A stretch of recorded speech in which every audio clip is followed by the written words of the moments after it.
Novel zone میں خوش آمدید۔ بڑھتے ہیں اپنے ناول عشق آرم کی قسط نمبر 32 کی جانب۔ بکواس بند کرو اپنی اور مرنے کے لیے تیار ہو جاؤ۔ چلو شاباش روشنی، اب تم اپنے ہاتھوں سے وکٹر کو مارو گی۔ نافع نے روشنی کو وکٹر پر پسٹل تاننے کے لیے کہا۔ نافع کی بازوں کی گرفت میں جکڑی روشنی خود کو بھی بس محسوس کر رہی تھی۔ اس کے ہاتھ کانپ رہے تھے اور ہاتھ میں پکڑی پسٹل بھی، جس کا رخ اب وکٹر کی طرف تھا۔ میں بول رہا ہوں چلاؤ گولی، نہیں تو تمہاری کھوپڑی میں یہ بھری پسٹل اتار دوں گا۔ نافع نے روشنی کی کن پٹی پر پسٹل کو زور دیتے ہوئے کہا۔ روشنی دور اپنے سامنے کھڑے وکٹر کو دیکھ رہی تھی، جس نے ہاتھ اوپر کیے ہوئے تھے اور اس کی آنکھوں میں صرف محبت کے سوا اور کوئی احساس نہیں تھا۔ روشنی چلا دو گولی، میں تمہیں کہہ رہا ہوں، کسی اور کے ہاتھوں سے مرنے سے بہتر ہے کہ میں اپنی محبت کے ہاتھوں مر جاؤں۔ وکٹر کے لہجے میں اب اطمینان تھا۔ وکٹر نے روشنی کی طرف دیکھا جو اپنے غلط فیصلے پر خود کو کوس رہی تھی۔ نہیں، میں تم پر کبھی گولی نہیں چلا سکتی وکٹر، اس میں تمہاری کوئی غلطی نہیں ہے۔ تم نے تو مجھے بچانے کی کوشش کی تھی، میں ہی اندھی تھی، تمہاری بات کو، تمہاری محبت کو نہیں سمجھ سکی۔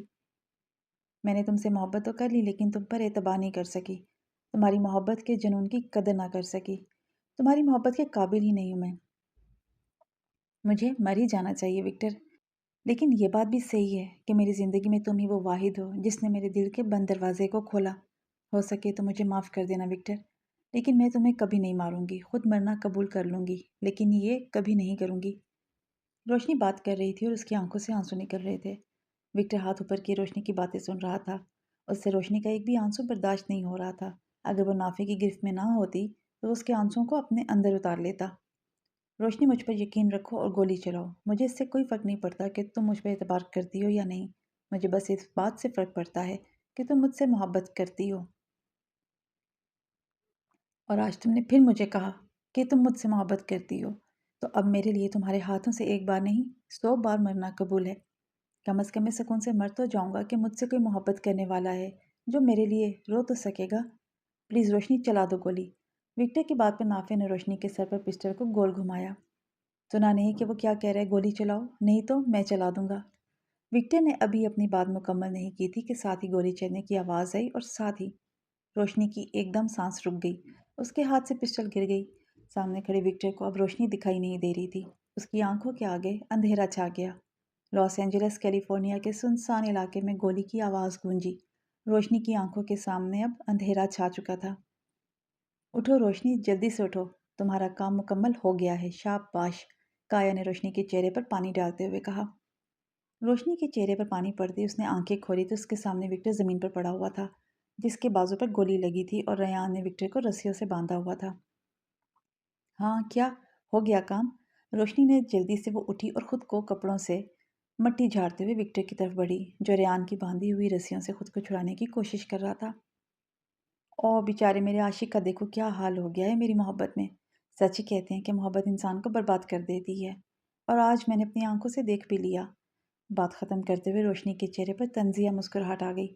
وکٹر جو روشنی کو ٹکٹکی باندھے دیکھ رہا تھا کچھ بھی بول نہیں سکا۔ اتنی دیر میں ریان اور اس کے بندوں نے وکٹر کو اٹھایا اور گاڑی میں ڈال دیا، جہاں پہلے سے ہی شزا بے ہوش پڑی تھی۔ کمرے کی لائٹ آن ہوتے ہی وکٹر کی بند آنکھیں کھل گئیں۔ دروازے کے کھولنے کی آواز آئی۔ وکٹر نے اپنے جھکے ہوئے سر کو اٹھا کر سامنے دیکھا اور غصے سے سرخ پڑنے لگا۔ غصے کی شدت اتنی تھی وہ خود کو مضبوط رسیوں سے چھڑاتے ہوئے کسی شیر کی طرح دھاڑ رہا تھا۔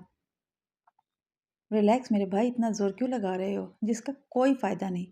اب تمہیں یہاں سے کوئی نہیں نکال سکتا۔ وہ کہتے ہیں نا، سانپ کو جتنا مرضی دودھ پلا دو وہ ڈستا ضرور ہے، مگر افسوس تم اپنے ہی جال میں پھنس گئے، اور وہ بھی محبت کا جال۔ چھی چھی چھی، مافیا کا بے تاج بادشاہ آج بھیگی بلی بنا ہوا ہے۔ کایا نے اپنی پسٹل کو وکٹر کی ٹانگ پر رکھتے ہوئے زور دیا۔ کایا کی بات ختم ہوتے ہی وکٹر طنزیہ ہنس پڑا۔ تم نے بھی سنا ہے نا کایا کہ شیر کی ایک دن کی زندگی گیدڑ کی 100 سالہ زندگی سے بہتر ہے، تو اب سمجھ جاؤ کہ اس وقت تم کیا ہو۔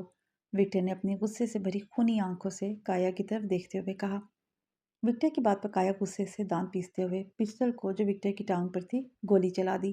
گولی لگتے ہی وکٹر کی ٹانگ سے خون بہنا شروع ہو گیا۔ تم بکواس بہت کرتے ہو، دل تو کرتا ہے کہ تمہاری زبان ہی کاٹ دوں، پر میں ایسا نہیں کر سکتا کیونکہ تم اسی زبان سے ہی تو مجھ سے زندگی کی بھیک مانگو گے۔ کایا نے وکٹر کو گریبان سے پکڑتے ہوئے اپنی طرف کھینچا اور پھر ایک جھٹکے سے پیچھے کر دیا۔ بھیک؟ وہ بھی تم سے؟ یہ تو وقت ہی بتائے گا، وکٹر جس کے منہ سے خون نکل رہا تھا اس نے باہر تھوکتے ہوئے کہا۔ ابھی پتہ چل جاتا ہے کہ کون زندگی کی بھیک مانگ رہا ہے۔